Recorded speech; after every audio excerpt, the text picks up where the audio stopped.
So I have another question for you. How can we affect future generations for Christ? Our legacy. Outliving your life. All of us have a life story that will continue on once we are gone from this world. So the question is not, will I leave a legacy, but rather, what kind of legacy am I going to leave? My wife and I talked a little while ago about what age do we start to look into having a will. I remember that conversation, and I also remember that Sarah quickly jumped and pretty much ran away from it, and got me thinking about some things. If something would happen to both of us, how will our material possessions be divided? Are there any special items that we would like to designate to a specific person? Do we want to leave a letter to our family members? Who would those people be? Whether you have a will or not, the things that you leave behind will be divided and handed down to others when you die. We all will leave a material legacy behind. Material possessions, even if they are taken care of very well, will eventually fade to nothing. That house you own will eventually get knocked down or rot away. The valuables will be sold or lost or even forgotten where someone placed it. But there is something of much greater importance that we leave. A spiritual will. A spiritual legacy. This kind of legacy is the most priceless gift that can be passed on to the generations to follow. You know, it's kind of like that setting the example. A spiritual legacy is one that is passed down through the hearts of those who have been impacted by it. It is not easily destroyed, and the gift of this legacy is more precious than any other material possession that we could ever give. Have you really ever considered your legacy? Whether you realize it or not, you are writing one with your life. So back to my first question. Have you ever considered how you will be remembered when you die? Because you will be remembered. How will you influence others? Because you are an influence. So I went around and asked people, if I was to leave this earth tomorrow, what would you be able to tell people about me? The responses I got were things like a doer, a person with a big heart, very outspoken, caring, and even a real pain in the rear end. I took that as a compliment, by the way. But keep in your mind what was missing from these responses. Paul's faith in God helped him to maintain Christian values and display Christ-like actions. That faith that brought him through the difficulties. That faith to help others when he himself was struggling. Paul lived a life that reflected Christ. Remember that first question I asked you? I wonder what people would say about Paul after his death. And that most important question, what do people say about Jesus after his death? Jesus' legacy is one of humility, love, sacrifice, and service. Think back to the week we just celebrated. Jesus humbly washed the feet of all 12 of his disciples. I don't know about you, but it would be a mighty sacrifice for me to be touching someone else's feet, let alone 12 pairs of them. Jesus didn't think twice about it. He showed his disciples that he was no greater than they by serving them in this way. And then just a day after he washed his disciples' feet, he made the ultimate sacrifice. His death was and is the sacrifice for the sin of man. I cannot imagine a greater love than this. Even if someone knows little to nothing about Jesus, chances are they at least understand that he was crucified on the cross in exchange for the forgiveness of the world's sin. Jesus' legacy is widespread and well known. What about yours? Now I know it's hard. Jesus was perfect, and as much as we may think we aren't. We have to fight to maintain our focus on a daily basis. Not a focus on politics, gossip, traffic, or anything else that causes distractions, discouragement, division, or deception. If you want to live to leave a legacy, I want to offer two things for you to remember. Fight the good fight and finish the race. On a daily basis, we each must actively and consciously live out our love for Christ by humbly serving and sharing his love with others. The more we grow in our relationship with him, the more natural this becomes. Sort of like a boxer who is training for a championship fight.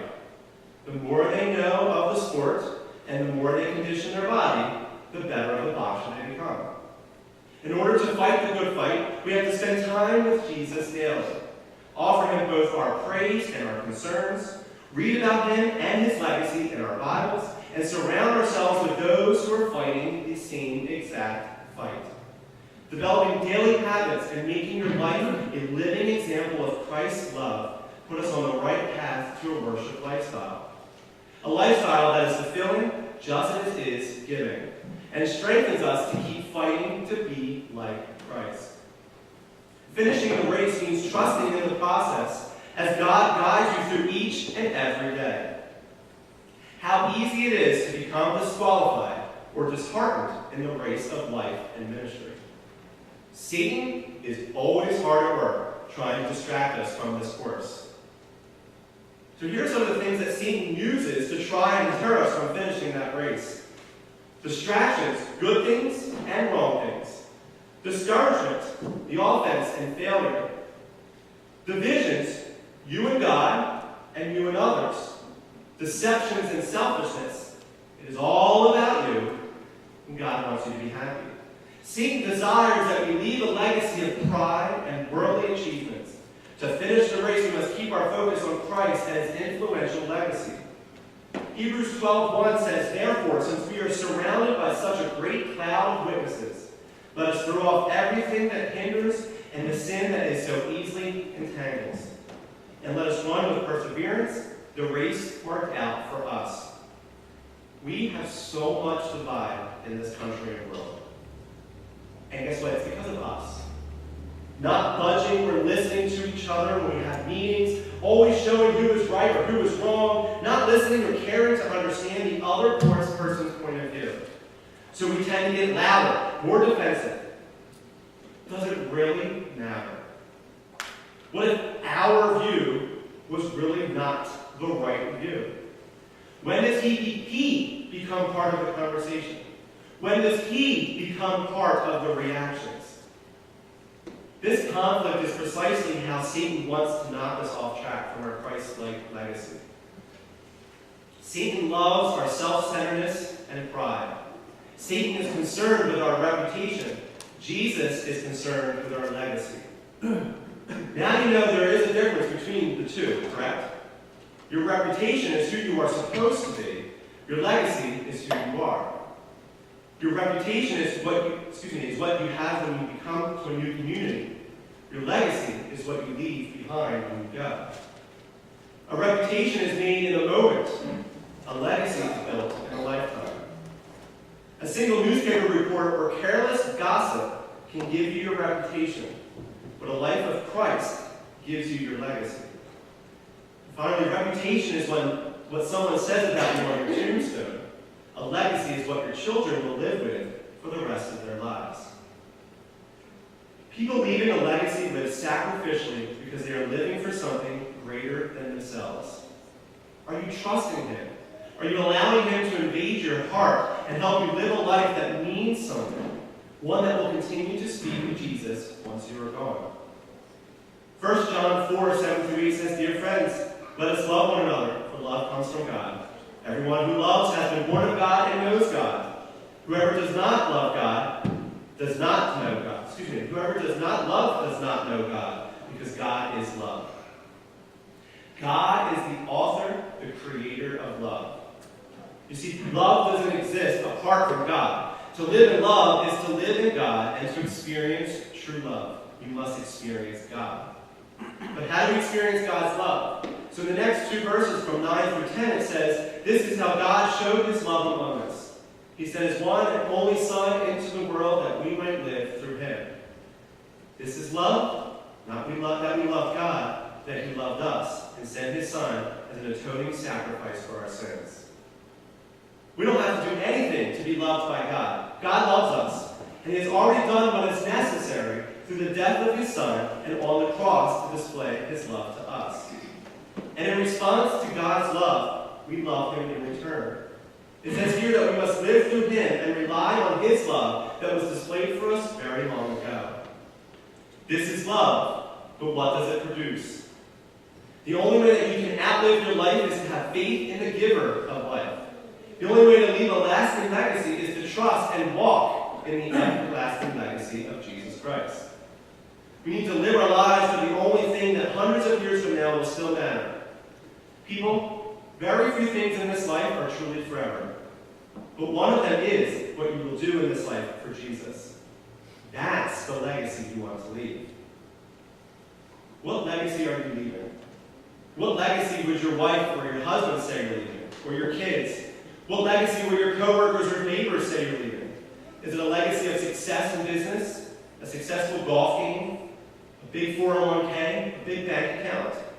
Or are you leaving a legacy of humility, faithfulness, service, and love? And all through Christ. That golf game, that 401k, that big bank account, doesn't matter. But a legacy of faithfulness, love, and service will matter a long time after you're gone. We are in this together. I'm in this battle with you, fighting just like you are. Would you say, by the strength of Christ in you, I will fight the good fight. I will finish the race. I will keep the faith. Because the only thing that matters is leaving a legacy of Christ. So once more I ask you, if you were to die tomorrow, what would people say about you? Myself, Alan, and Sarah are going to end with a song called Only Jesus. And the message to the song is simple. It says, I don't want to leave a legacy. I don't care if they remember me. Only Jesus. It's not about our legacy. It's not about what Brian or Alan or Sarah or Pat or anybody else is able to accomplish in their lives. It's about our legacy through Jesus Christ. Now that's what really matters.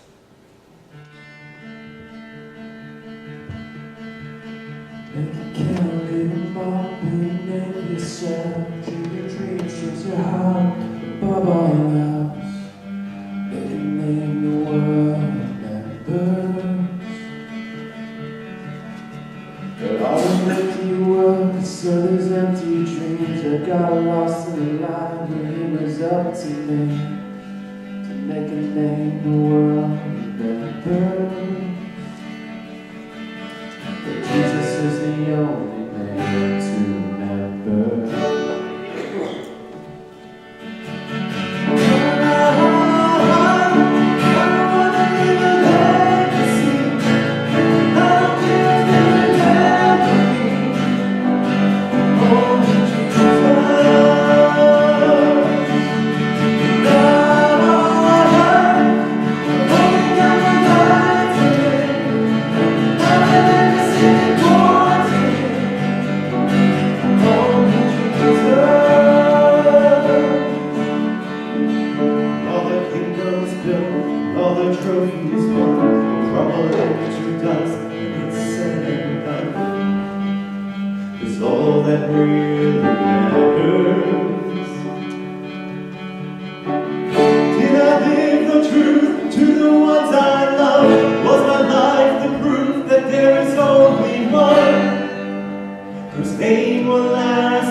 To remember.